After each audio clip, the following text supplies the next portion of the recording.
sec. All right, so you should be able to see my screen now then? Yeah, we can. Okay, perfect. All right, so thanks again for having me here. I'm always looking for an audience, so it's always a joy to be able to help people be able to remove complexity from the world of machine learning. You know, I've been in the data field for close to 25 years already, and I'm probably one of the few data scientists that you'll ever hear that actually use SQL Server analysis services, data mining extensions to make money way back when you know, in the first Obama administration. So you know, let's go ahead and jump in quick here. And so, you know, this is a two-part series. Specifically, I'm looking at deep learning and Azure Synapse Analytics. And the goal is to be able to give you enough of a background of machine learning and to be able to understand some of the things about why you may want to choose using Azure Synapse Analytics specifically, as opposed to other platforms. Certainly, you have a lot of options when it comes to trying to do anything with deep learning or big data in more general terms. But I will be making the case that the Azure Synapse Analytics stack, particularly once the GPU-enabled Spark pools are made available to users in general release. Right now, it's in a public beta. That, you know, it will be a very compelling platform, and so I have some good demos to be able to help make that case for you as well. And so, but, you know, before we, you know, as a sort of a prelude to doing a session where we'll be entirely doing deep learning demos, I wanted to lay the groundwork because, you know, machine learning and big data are in some ways two different axes of approaching you know, data, you know, and AI in general, right? You can do a lot of things with big data that has nothing to do with ML, and a lot of ML that has nothing to do with the type of data management work that you need to do. So, you know, just a little bit about me. You know, I've been around the block a few times, but, you know, I certainly have gotten much more satisfaction from doing the teaching I've done in the last 2 years for the veterans of the U.S. Army. A lot of people that are, you know, become citizens because of their service. They've certainly done a lot for our fragile presence in the world. And so it's always a joy to be able to help transform lives there. So, you know, one of the reasons I chose to do this is to be able to help potentially change your lives and let you know that a C average history religion major can actually become a data scientist and best PhDs with enough grit and enough sweat. So just, you know, let you know. Hopefully my personal path may inspire you in the future. All right, so first context is, you know, why do we care about having another tool, right? Can't I just do machine learning on my machine? And why do I need to look at having one other bill that I have to look at, you know, when in Azure, right? Isn't that a lock-in, or what? You know, what is this? What is all this big data stuff about, and why do I care about them doing deep learning? Right? So here's the thing: is that, you know, you could scratch out data engineers here and also put the a data scientist, because these are the same problems. In fact, I would argue they become much more pronounced when you're doing data science work, particularly because when in deep learning, you want to compute at pay as you go, because you only need the GPUs for certain phases and you need them for very intense periods. But for the majority of the life cycle of any modeling that you do, you're applying models, which you can do on commodity hardware. You know, with many libraries, you can even apply. Sorry, yeah. Sorry, the volume is quite low actually. Session sound is quite low. Can you please? Let me see if I can change my sound here.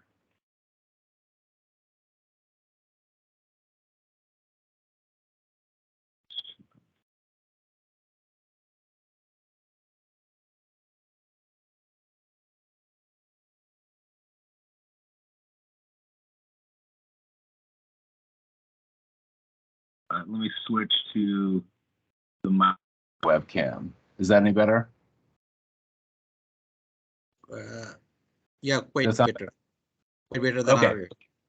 Okay, super. Thank you very much for that feedback there. So anyway, you know, when we get into deep learning, we're essentially doing things that are very difficult to do on commodity hardware, for starters. And also, when you look at the life cycle of data, you know, the old paradigms was that you had a production server, and then you had a staging server, and then you had a data warehouse in 3 different locations. So you're moving data twice, right? Data's gotten too big and too complicated, moving too fast to be able to look at having all of those in 2 different places, right? So, you know, there's a lot of good reasons to be able to try to simplify the infrastructure in order to let you concentrate on the analytic needs that you have, rather than, you know, having to shuffle files back and forth. And so this is a good way to kind of consolidate those efforts and be able to have distributed teams, be able to access everything, because if it's in the cloud, it's just a question of access, you know, with MFA, what have you, to be able to make everything secure. So, you know, I don't want to go into too much detail about why I think it's worthwhile to look at, but, you know, if you are not doing cloud-based data science or data engineering right now, then, you know, the market has spoken. I mean, just to give you an example, when I was at AT&T, they had 1,800 nodes of a cluster that were used to service all of their connections, and they signed a multi-billion-dollar deal with Azure to be able to move that entire infrastructure to the exact same APIs that we're going to be looking at today, right? So it's not just, you know, the little guys that are trying to keep up on this thing. It's that's where the kind of future is going. So just be aware that you know there's kind of a pendulum swing we've seen between, you know, originally there was sort of terminals and mainframes, and then we got then we had sort of the golden age of the client servers machines, and now everything's kind of swinging back to servers there. So, but you know what actually is going on behind the scenes, and data movement is the main thing at the core that ended up being able to be one of the problems we're trying to solve. Also, being able to have large scalability, right? So what we see in dark blue are really the core features, not the ones that are necessarily what people use on a regular basis, but the fundamental sort of core innovations to build a platform that essentially without those components is not really considered big data, right? And a lot of these are really what I consider first generation big data. I would argue that we're kind of entering a 3rd generation with Azure Synapse right now. So I'm not going to spend too much time talking about these things, but certainly on the right-hand side in goldenrod, that query in Hive was a big innovation by Yahoo to be able to have people be able to write the equivalent of SQL queries, or HQL is a dialect of SQL, to be able to look directly at files on disk and be able to materialize them as tables. It's a concept of write once, read many times, and also schema on read as some of the mantras that are common in big data work. So I just want to kind of set that table here. But the bottleneck that we had in the first generations of these things is that MapReduce were written purely in Java. You had these sort of very primitive ways of being able to scale out and manage jobs, but there wasn't a lot of re-entry, right? You think about fault tolerance, right? If you've got 500 nodes and 3 of them failed, your job may have to start over again, right? And so being able to have a system to be able to keep that type of work of, you know, basically extending the kind of partitions of RAID 5 we look at to be something that's in memory for app APIs was kind of a big revolution. And the core API that and code base that essentially is underneath all of what we now see today as what I would consider 2nd generation access of big data is this technology called Spark. And you know, I'm not going to be going through all the things that Spark can do. In Synapse, for example, you would add as the 5th API that you can actually use .NET as a native, or I should say as a funking API to be able to access native Spark APIs. But the beauty of this, the innovation of an RDD or a resilient distributed data set, is that you can run, basically it took all the IO paradigms that made HDFS be essentially infinitely scalable, and the files themselves fault tolerant, and allowed APIs to be able to have that same fault tolerance. So even if a node that's running a job on 100 nodes fails, that basically the data would be with parity bits across several different partitions, and so you can just kind of recreate it and keep going, right? So that's the foundation of the core data, the next generation big data that we're building on here.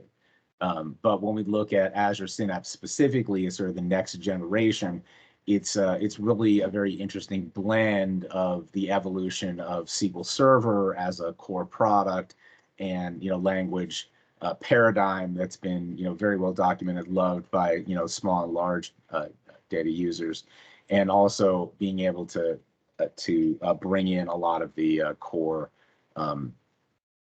APIs of the Spark and be able to blend them pretty seamlessly. And so we'll be going through some details on Azure Synapse Spark as part of the first demo before we talk about machine learning and deep learning as well. So, I'm not going to be going through all of the different pieces of the Azure Synapse, like Azure Data Factory, for those of you who already are familiar with the SQL Server stack.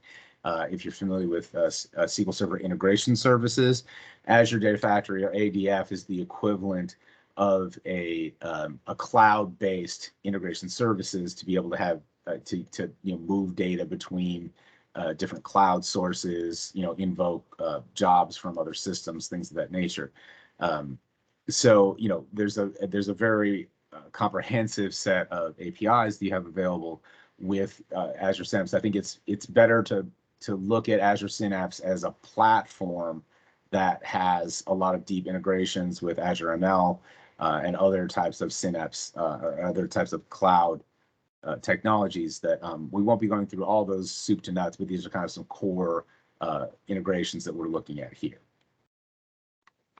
So as a sample here, one of the nice things, if we go back to looking at the Spark architecture, is that you have the Spark streaming or structured streams is a native API in Spark, which is written in Java, that but most people write in Scala if you want to run the fastest stuff, that allows things that are coming in as a stream to be directly available as a table, right? You have to manage windowing and buffers, to make sure that you have some sort of pulse that you're managing in queries. But a common scenario is that you go directly from streaming applications, things like IoT Hub, Stream Analytics, and then be able to have this kind of built-in Lambda architecture of batch and streaming data and serving data to be able to have a direct, near real-time analytics that's generated. So I will argue that the Spark APIs essentially give you a next generation of really incredible APIs for doing a lot of low-level things like just handling JSON parsing, all the way up to some very robust, scalable machine learning APIs. Whether they're fast or performant relative to things like random forest and sklearn is a different subject. But again, it's built to be scalable because there's some jobs they're too big for you to try to do a distributed system, with sklearn as an example there. So, we'll be seeing a little bit of the features of Azure Synapse in very brief in the demo in about 15 or 20 minutes. But I want to take a little bit of a tour through a few slides.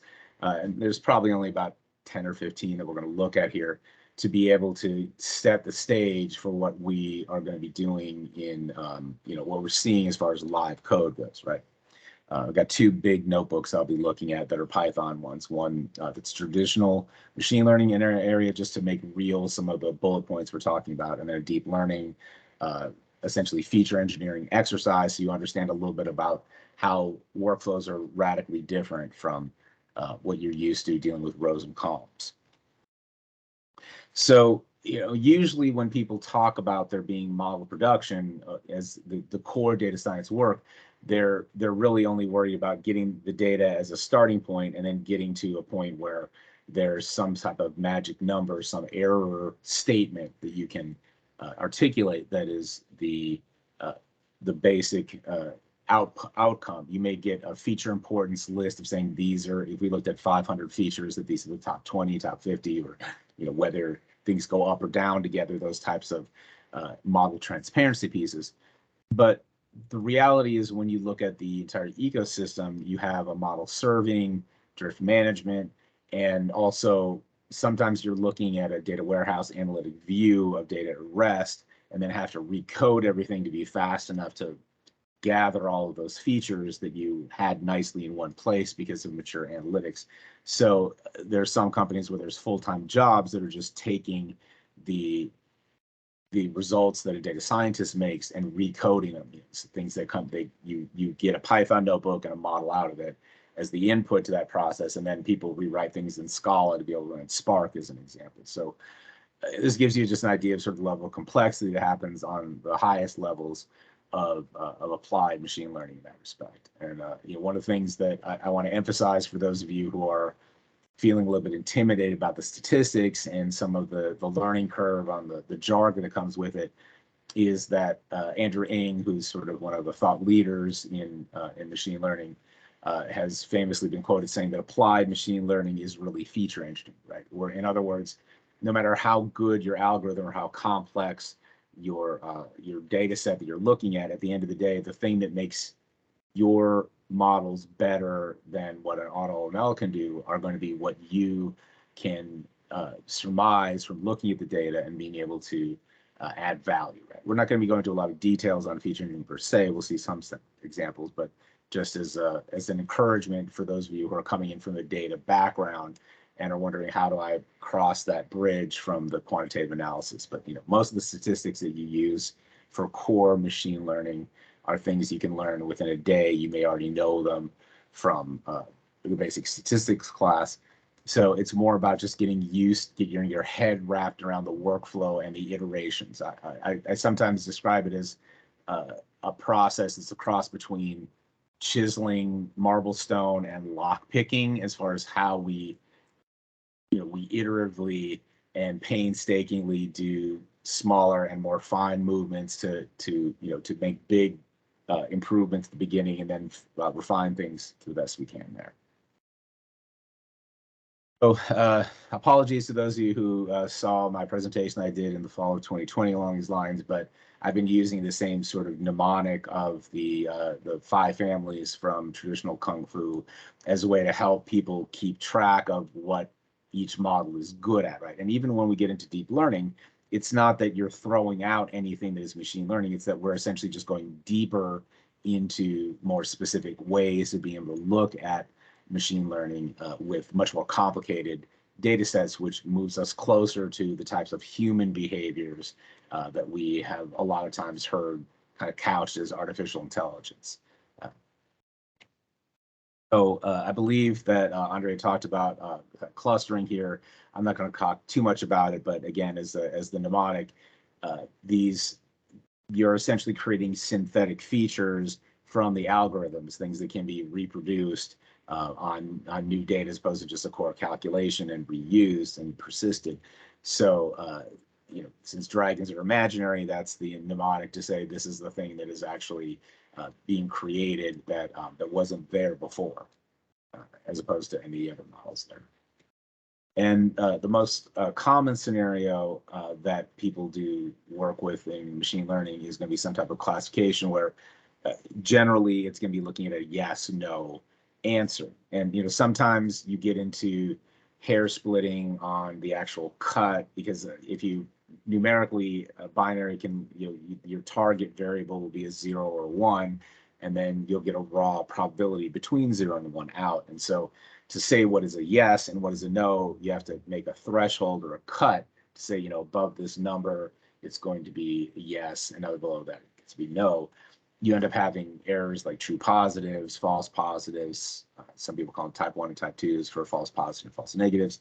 But I use the tiger because it's a stripe like you have a line that you're having to draw to say on this side of the line it's no, on this side of the line it's yes.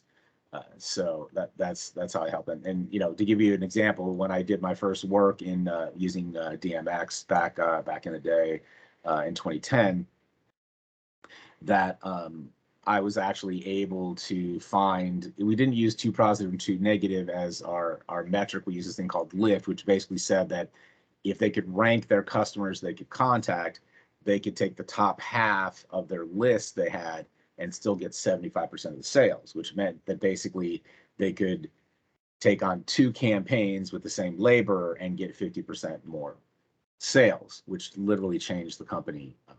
Went from going to in the red to the black within about 90 days. So they got an ROI on the 5 figures they spent with me in probably about 6 months total. So anyway, so just as a lesson that I sometimes look at machine learning as math magic, because if you've got a strong signal and a very mature data infrastructure and people that understand the data well, that you can sometimes walk in and just, since you're trying to beat random, you can make huge differences in an organization. So the sister cat or sibling cat, however you want to look at it, is the leopard in traditional kung fu. And this, you know, leopards have spots. Some are bigger, some are larger. And when we look at the target for these regression scenarios, it's for some actual value, something like how long somebody is going to be a customer, what their customer life value is, the price of a house. You know, Zillow got bitten really badly. They had a really good model, but then decided to try to flip houses. And then they got into a problem of market availability that was out of their control beyond the algorithms. So, you know, common practice here is to do a divide and conquer with a predictive metric and some other analytic metric that you can build from Power BI or any other aggregates to divide and conquer on what to do with the different subpopulations along those matrix there. Oh, sorry, this is, and sort of as akin to as a sort of specialty regression, if you're looking at that regression over time and looking at windows of how things happen 1, 2, 3, 10 periods beforehand, I look at that as sometimes you only have the feature of the target and you're just looking at the other feature sets as the previous states of time.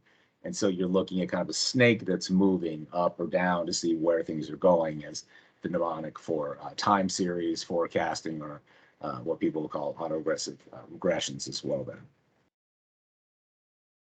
And last, this is kind of a bucket that I have for all the other types of unsupervised models. I don't really put semi-supervised, like when you're doing labeling that's machine learning assisted, or reinforcement learning where, you know, you're adding weights and teaching machines how to be able to play video games, those type of more complex behaviors. Ultimately, under the covers, all of those use a combination of unsupervised and supervised learning. But, you know, for the basics, this is plenty of complexity to be able to make sure that we're looking at here.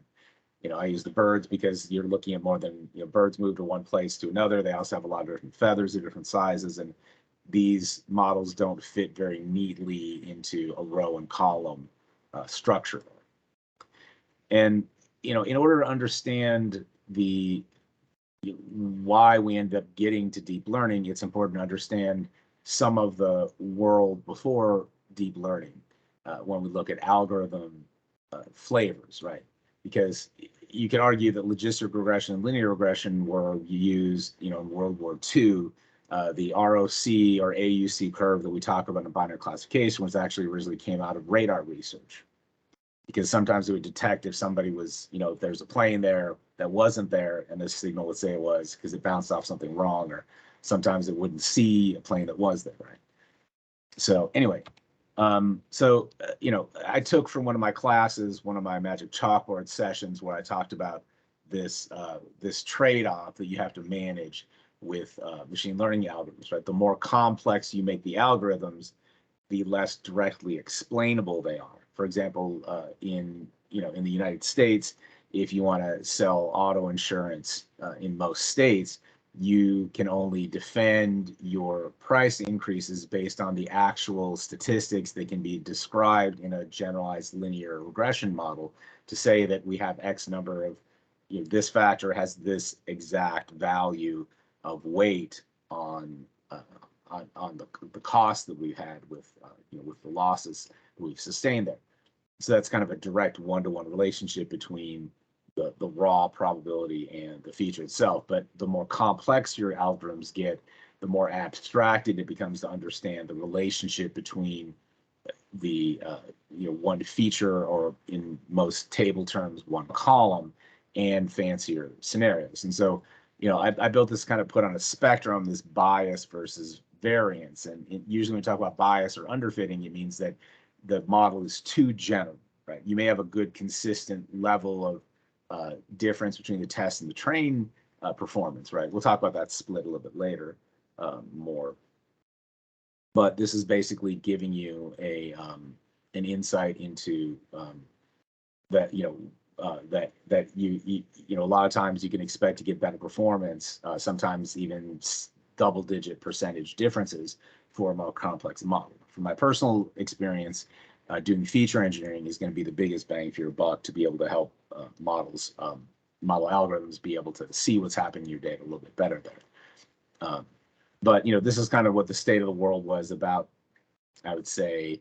I mean, if you don't count pure research, because I think some of the first deep learning was originally in the late 90s, but I think the real revolution happened when things were kind of reinvented in University of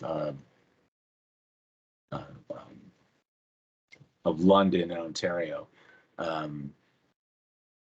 in about 15 years, about 10 or 15 years ago, somewhere like that. So, but anyway, so, prior to that, like if you looked at some of the early Kaggle competitions, right? Kaggle.com, I don't know if Andrea mentioned it, is a site where people can literally compete for cash prizes and prestige in order to be able to, just to get the best model performance. I mean, in a recent one that I competed in for a while, there was only 0.7% difference between being able to be getting any rank credit for being in there and the winning prize and be able to get any money. There's only 0.1% difference in those metrics, right? So sometimes these hair splitting things can be very important, and that's why you want to look for all you can squeeze out of the models. And that kind of brings us to where we leave traditional machine learning, where we can usually describe things in terms of rows and columns, even on a picture, you can see that essentially it's one layer of inputs and outputs that we're looking at. But the way that I would describe the differences between machine learning versus deep learning is that you're adding many more layers of inputs and outputs in a chain or in layers of models in order to be able to get to the best results. And where things get kind of weird in deep learning versus machine learning is that we usually look at feature engineering or feature extraction, where you might do things like do logarithmic or exponential transforms to change the if it's skewed to the left, you can do a log on. If it's skewed to the right, you can do an exponent. Or doing manual binning, like when you do new groups in Power BI to be able to balance things out to a more normal distribution for your numeric values. When we look at what deep learning does, deep learning says, look, we have, I liken it mostly to saying that, we use somebody else's algorithm that has some kung fu in it, if you will, when we do things, when we use sklearn, when we use PyCaret, when we use R for most intents, and even when we use Spark ML or Azure ML or Synapse ML, I should say. Deep learning is really where you're building, like with Lego blocks, a series of modeling structures and what we'll often talk about as functions to be able to build chains and chains of models that ultimately get you to the same outputs, but that you add an extreme amount of complexity inside the models themselves. You can even use other models. And it's not that you can't use other models to generate features. It's very common to use clustering, for example, to be able to help give a hint to a decision tree to understand which branches to go to. If it understands where there's big populations that are generally together, then it can use that as a guiding sort of top level hierarchy to be able to look at more nuance is a common technique. But it goes a little bit further, and you can use the results for classification from one model to help describe the classification for another's example. So, if I was going to put the machine learning and deep learning together on the same view, in this, let me just, quickly talk about here on, we take a basic decision tree of splitting on yes, no's and seeing what either a Gini index of, the percentage of yes, no is the raw outcome per node, or as a histogram to be able to get the mean of the population. I kind of abstract that as a triangle here as far as the basic decision trees, and then there's a whole series of different ways that you can bring those trees together into forests or boosts where you have strong trees and weak trees that are types of ensembles, right? Neural networks have a little bit different structure because you can have two or more inputs to a hidden layer between the inputs and the outputs, or the features that you have and the outcomes or your target you're looking at. And you can build, we've had that ability to be, for a long time. In fact, the single layer neural network is actually logistic regression in most, pre-deep learning cases. But the way I would describe it is that if we kind of put all those, each of these neural networks into a kind of basic unit of a square, that with having some variations on some of the algorithms that are associated with them, we can actually stitch them together into arbitrarily complex scenarios as the big way to be able to look at how machine learning is just taking everything up a notch. But when you have these levels of complexity, you can do things that are a lot more fancy and a lot closer to things that are very difficult for machines to do without this level of complexity. And this is not an exhaustive list of the things that you can do as far as the sort of big picture general structures of what deep learning looks like, right? But as an example, if we think about neural networks, you could argue that a feed forward with one layer is exactly the same as a logistic regression algorithm, which is something that you can do in Excel manually, and that we start to see more and more complexity as we get into these higher and higher level structures, right? Recurrent neural networks and long and short-term memory networks are very common for doing things that are usually very different types of setups of what is an input and what is an output. Like, for example, you can use long short-term memory algorithms to be able to do a very fancy, not only a fancy type of forecasting. It's used actually in Facebook's profit, and that's actually all the complexity gets baked in the model. So if you're looking at forecasting as one of your first things to cut, because it's very common for business, I'd recommend starting there because it's a very approachable API. You can just use in Python.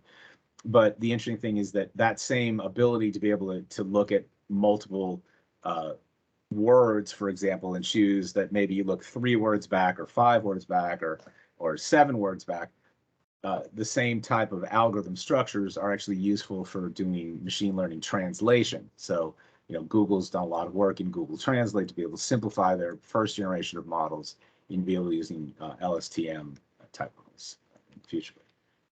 So, and again, I'm not going to go too much into the detail of these, of anything more on machine learning here. I want to show you that basically there's a combination of layers that are different ways of being able to group sets of features as a technique, and there's also what we call activation functions, which are which are general ways of being able to get certain components that are very similar to what we had as the sort of pre-deep learning models that we can kind of stack together like Legos, right? So this is not an exhaustive list, but these are some of the most common ones that are used.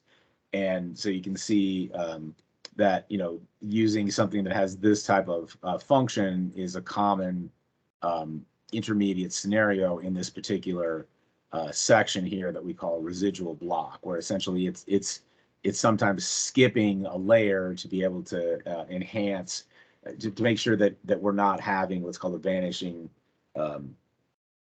gradient problem, where it can still detect signal from noise without too much over approximation that happens. And so what we see, and softmax is usually the last layer where you actually see where you take all the whatever state of the features that you have and be able to put them into some state that looks at outputs that then you can, do error rates on. So this rainbow stack that we see on the right hand side is a very simplified version of what's called a ResNet, or residual deep neural network. In this particular case, I think it has less than 20. You can see there's an ellipsis here. So in this particular case, we don't even know exactly how many layers are in there, but we can see a similar scenario of how it's doing what's called you could look at the striding, or the 3x3 aspect, as in a picture, how many pixels at a chunk it's looking at to be able to see where a segment of signal, maybe an elbow or a nose or whatever piece of a picture it's going to, ultimately look at for a particular weight. And, the ResNet models originally were, 14 layers. Nowadays, there's a lot of ResNet models that are 150 layers, right? So it can be a very brutal sort of complex task to be able to construct and debug these scenarios, which, we won't be covering today. But I do want to introduce you to at least some of the technologies of Azure Synapse and be able to help give you at least some handle on real-world machine learning in action, and what it looks like to start playing with a feature set like an image, as an example that we'll be continuing in part 2 for the deep learning work. So, before we go into the demo, I just have one more slide that I want to talk about to give you sort of a pop-up idea of some of the things that are components. I think that Andre talked about Kubernetes as being an infrastructure that's used to host models. I'm going to show you another one that is what I would kind of consider an exclusive to Azure Synapse, or I should say that it's certainly one of the best implementations. You could use Python functions and a bunch of really icky code in Databricks, or in roll your own open source versions of Spark. But I have a predict workflow that I want to show you that I think is pretty cool. Also, the fact that you can link an Azure machine learning infrastructure to be able to pass things back and forth between Synapse and Azure, and also with Databricks, makes it a very compelling case. And so I think I've said enough about what Azure Synapse can do. I think it's important to see how it works at this point here. So I'm going to go ahead and bring up a window here to show you some basics here. And so I'm not going to talk too much about the integration work, because this is something where you can build pipelines that are very similar to integration services. And just imagine that you can do all the same things you could do in integration services on the cloud, right? But that's one of the tie-ins to Azure Synapse, right? They also make it easy to be able to have Power BI integrate directly from the data you have. I'm not going to show you that part because you've seen integration services in Power BI plenty. What I want to show you is that there's really kind of 3 different brains that you can use inside what is called the Azure Synapse Analytics infrastructure. And we'll be using a couple of them together today. So when we think about just pure Spark or pure big data work, right? We're using, if we look at the Synapse workspace, right? We have to have some Azure Data Lake Storage Generation 2, which is essentially the Microsoft brand of an HDFS or a big data infrastructure, because that way it's kind of one single point that everything can use. You can build up folders you need, and it also will replicate and be fault tolerant the rest of the way HDFS can be. And the Spark Pool is something that right now I've been begging to get access to the hardware optimized node size family, which allows us to do GPU work for really fancy deep learning. So I'm hoping that by next month I'll be able to do some previews along those lines there. But this is essentially a way to be able to have a Spark pool that's essentially on demand. It takes a couple minutes for it to warm up, and I have enough code that I've run already that we don't necessarily have to sit through just uncomfortable spaces, talking through things. But one of the things that's very interesting about how Synapse is structured is that using the same storage as SQL, you actually have two different types. I'm sorry, the same storage as Spark. You have two different types of Sql pools that can be built on top of it. The serverless one is essentially what I would describe as essentially a Microsoft branded version of Hive, where you can use all of the same Transact SQL that you know and love from your desktop experience. There's SQL Express, wherever else you cut your teeth, but they are able to work directly on external tables or managed tables that are stored in big data, so that that way you can handle exabytes or petabytes of scale, right? They basically charge, I think, $5 a terabyte for a lot of the usage. Instead of by the month, they do it by the size. So you can imagine how big some of these things can get. And one of the more interesting scenarios that I think is that really differentiates the offering of Azure Synapse versus, say, Databricks in that respect is that you have this dedicated Sql pool, and it kind of is a weird name, but its history goes back to a company that actually was when I was actually the last three startups I was at. There was some investor groups that originally in this acquisition of Microsoft was called DAT Allegro, that was at one point called SQL Server Parallel Data Warehouse, and ultimately became the SQL DW offering, and then ultimately now lives as a part of Azure Synapse. And so this dedicated pool is a little bit more pricey, but what it allows you to do is it allows you to have very deeply optimized structures in tables that will allow you to be able to do things like round robin column stores, things that are and also replication of dimension tables across nodes, that when you're looking at really high end performance, you just can't compete with the generic Spark, right? Spark is scalable, but just because, one of the things that they don't tell you in Big Data 101 is that big data does not mean fast data. And so, that's something to kind of watch out for there. So anyway, I see we're getting close, so let me just go quickly and show you some of the stuff that I had set up here for.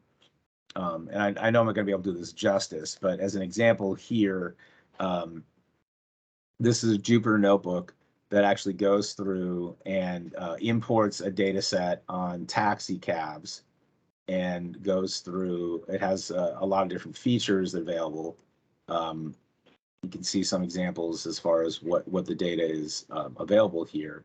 And we're ultimately looking at a tip model that we're going to do so certainly this is an example of feature engineering to be able to reduce dimensionality, so that instead of looking at each individual hour as a number, that we look at discretizing them to be able to into 4 buckets as something that we apply to with a map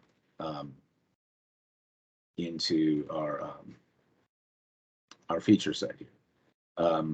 Also, we're doing a little bit of data type changing, which is something that's common, and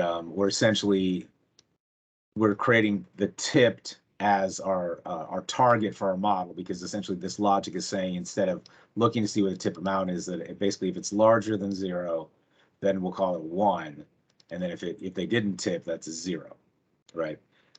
Sometimes you got to worry about balancing to make sure it's 50-50. I think like Andre was talking about there. You can see that that's an example of what it looks like when it finishes that area right there. This is also, we're kind of skipping some of the scenarios of the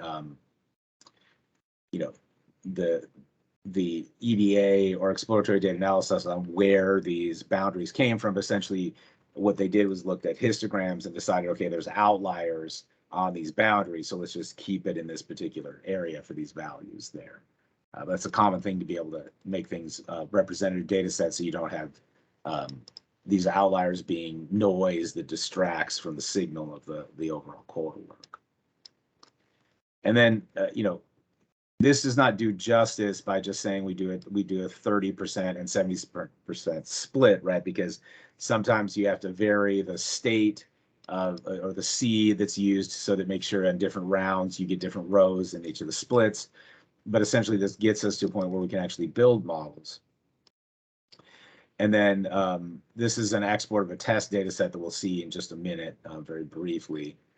And this is essentially building a model using a combination of scaling to make sure that that things like distance and longitude can be considered, similar, or time in seconds, can be considered on the same scale as passenger count, things like that, to be able to essentially make it more of an apples to apples comparison on general variation, as opposed to one number being very much bigger than another, throwing off, again, making signal look like noise to its neighbors.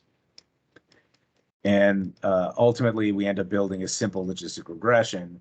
And even though this is a deep learning infrastructure, one thing I want to point out is that the beauty of the Azure Synapse platform is that once you built a model, and by the way, on the score that it's using of AUC for this is a near perfect model, so it's a pretty good signal. But this ONNX is essentially a what I would consider the successor to the PMML attempts that happened in the first sort of quarter of this century, because these are all the different vendors that have some support to be able to have their native machine learning algorithms be able to be translated into something that anybody can use using these ONNX APIs here. So, the last bit that we have in the workflow that we're looking at is really looking at translating things that are pandas data set names or data types into the names that are used for a tensor. You can look at a tensor as sort of a multi-dimensional table that can have an arbitrary complexity. A photo, technically, if you look at the x-axis and y-axis of pixels and the red, green, and blue in an alpha channel, is essentially a tensor, is a simple tensor. But you can build graphs and stuff like that with it. But anyway, so tensor is what it uses internally inside the ONNX data to be able to then convert what was a pandas data set into the data types that work in ONNX, and then be able to take the actual model that comes from sklearn and be able to make it into the exact same format that supports TensorFlow, PyTorch, MXNet, basically any reasonably supported deep learning format will be able to use the exact same infrastructure.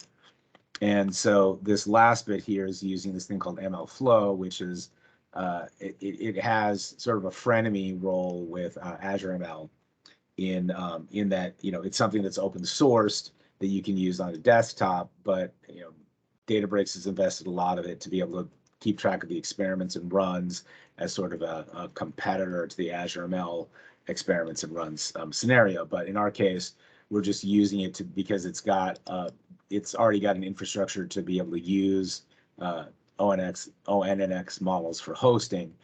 And so this essentially registers a model that we can see if we look at our models that are in our list here. Right? For my class, I have an AutoML and some other ones that we built over the last couple of weeks here.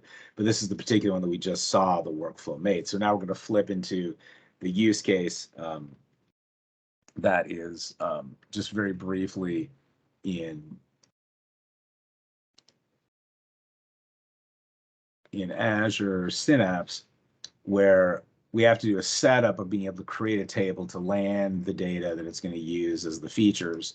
This distribution part, right? This is something that you don't have this kind of control of fine grain as far as the number of nodes and how you handle, you know, the infrastructure that you don't have something like that in Hive, you know, or Spark SQL natively there.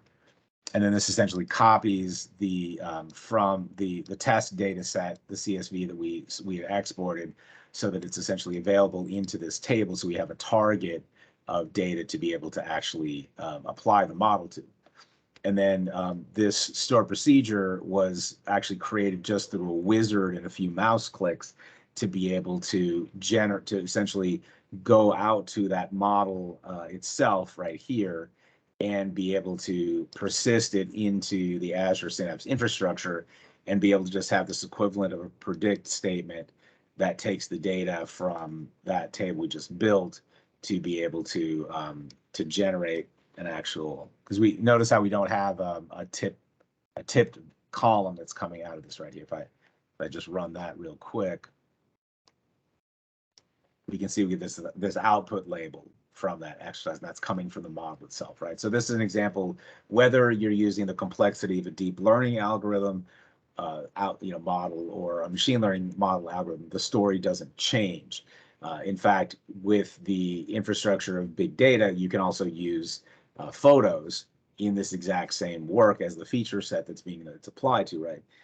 Like any feature, you might have to do cropping and transforms to be able to get it to fit the exact, pixel length and height and width that you had. But that gives you sort of a core example of what it looks like.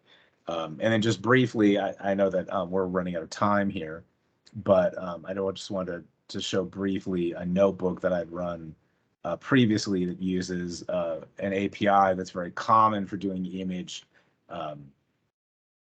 processing called Opencv. In itself, it's not, it wouldn't be fair to call it a true deep learning platform, but it gives you an idea of what things look like when you move from pictures to from data to pictures as a feature set, to kind of prime the pump for our deeper dive into object detection, which is a binary classification or multi-class algorithm in deep learning that we'll be talking about next time. So we can see that it's going out and pulling out a set of pictures from one folder. And notice here that we're actually generating a stream of images instead of it being some actual just a direct copy. So that means we could have interrogated it and seen, chosen exactly how many images we want to look at to be able to have things run. And then ultimately, what we see at the end, once we've actually imported it, is then we can essentially create it, make it from being, a series of pixels with height and weight, that you can essentially strip them out into one single array of data. And so, these are one of the common scenarios that we end up looking at to be able to switch back and forth between Spark and Python APIs, and then be able to essentially have a final vector that we can look at that's essentially a completely different shape, but it still has all the characteristics of the photo itself. So, I think that's probably about, I guess we're at 10 o'clock right now. So I haven't been monitoring to see if we have any questions. So let me just look real quick to see what's on the chat here. So Andrew, I want to share two questions that was published in Facebook link. One is what will be the next topic in part 2? One. Second thing is, what will be the learning curve if anyone wants to be a deep learning expert from his DBA career? So if you're DBA right now and you want to become a deep learning engineer, I strongly recommend that you go to Kaggle.com and start looking at some binary classification and regression scenarios. Start with something as simple as Titanic. Look at housing prices for regression, because until you understand what it takes to get a good model done in a simple data set without deep learning, it's very difficult to understand how to translate that type of lock picking and sort of feature hacking creativity in order to be able to get to the next step. Because certainly if you, there's a big learning curve just to understand the core statistics and the error rates that are the same between machine learning and deep learning. So I generally tell my students that deep learning is really ML 300 level. Binary classification, regression, clustering, and most association on tables are all what I consider 100 level. Forecasting, text analytics, and basic image analytics without deep learning algorithms are what I consider 200 level. And once you feel like you've got, if you're bored with trying any of those, I think then you're ready to be able to start looking at deep learning. But you need to have a firm grasp of Python, and also the entire machine learning process has to be down pat before you understand. Because essentially, remember, you're not just consuming machine learning algorithms to do bake-offs and tweaks to get results. You are constructing algorithms in a deep learning. Another one question is that what will be the language he need to learn, R or Python? I would say that there are some people that use C because it's a little bit faster. Some people claim, as far as the APIs for TensorFlow, Lua is technically the native language that PyTorch is written in. But when you look at the samples as far as what people do work in, what people write books in, and what most jobs are going to be expecting you to use, Python has pretty much been spoken. It's not that you can't do deep learning with R, it's that, R itself is, you can look at it as a host, like a linked server, if you will, to the actual deep learning APIs, as opposed to a direct query of that, of the native database, if you will. So, and that's similar when you talk about Spark R and even PySpark, but PySpark actually has, like Pandas has been rewritten over the last few years, where it actually is native Scala code, binary-wise, on a lot of the APIs nowadays. It used to be this thing called koalas, but like I said, if you look at the trends between R and Python, I think that pretty much the market has spoken in about 2016 that machine learning is done in Python, and I think the TensorFlow's decision to capitalize around it will made that way. Also, 3.11 Python version is coming out pretty soon, which is actually is going to be about 40% faster. There's a lot of there's people who are dragging Python through the mud because Go and Java are much more green than Python because it's an interpreted language and it basically compiles C and then it actually runs the C. But because Python is such an elegant, dare I say, sexy language, it's so easy to be expressive in that it's there's a lot of motivations to be able to get it much faster. I mean, I think Guido, the benevolent dictator for life of Python, who created in 2000, came out of retirement to help Microsoft be able to really beat it up and make it run faster there. So anyway. Okay, thank you. Last one question is that are you gonna share some learning sites or materials? As far as, yeah, I mean, I would say that Kaggle.com is the best. I mean, it doesn't have a good ramp up as far as you just kind of get thrown into competitions and things, but there's a lot of discussions that happen in each of the groups at many different levels, right? And you can up your rank as far as your towards Grandmaster, even just on being able to share data sets, share notebooks, and be able to participate in discussions, kind of like Karma on Reddit, right? So that is kind of the Facebook of the machine learning and deep learning world. When I was at AT&T and AMD and Pepsi, I would always look at Kaggle for inspiration for the type of work I was bringing back to my day-to-day problems there. So can't say enough about Kaggle. Thank you. Thank you very much. Thank you very much. Hope next session will be more interesting, and I will request the audience to please explore the things more so that the next session will be very much easy for you to get. Thank you very much. Your homework is to look up activation functions and fill in the blanks on other structures, because you're going to need that for. We'll probably be looking at convolution network, which is kind of a kiddie pool level of complexity, but again, it's got enough complexity to be able to be interesting to make sure it's useful there. So anyway, thank you very much. Thank you very much. Actually, we need to do some homework. Otherwise, it will not understandable. Thank you very much. Thank you so much. Hello, Sam. Are you there?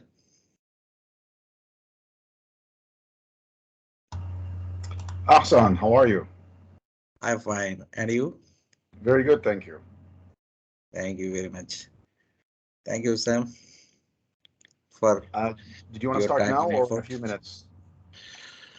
Okay. Just give me some time to stop the recording of the previous session. I'm